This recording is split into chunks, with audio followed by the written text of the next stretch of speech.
Again Bharathan சாரை பற்றி சொன்னோம் அப்படின்னா அவர் சில விஷயங்கள் எது வேணும் எது வேணாம் அது ரொம்ப கிளியராக இருப்பார்.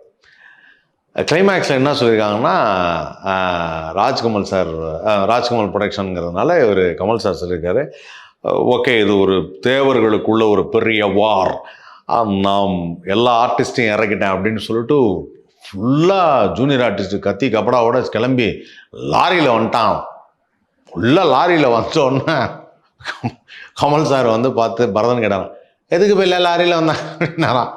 இல்லை இது வார் அப்படியே பெரிய சண்டையாக எல்லாரும் சேர்ந்து சண்டை போட்டோம், அதெல்லாம் ஒன்றும் கிடையாது, உனக்கும் மாயனுக்கு மட்டும்தான் சண்டை அப்படின்னாரான். இந்த ஒண்டி குண்டி ஃபைட் இருப்பாங்கல்ல, அந்த 2 பேர் மட்டும் சேர்ந்து ஒரு ஃபைட்.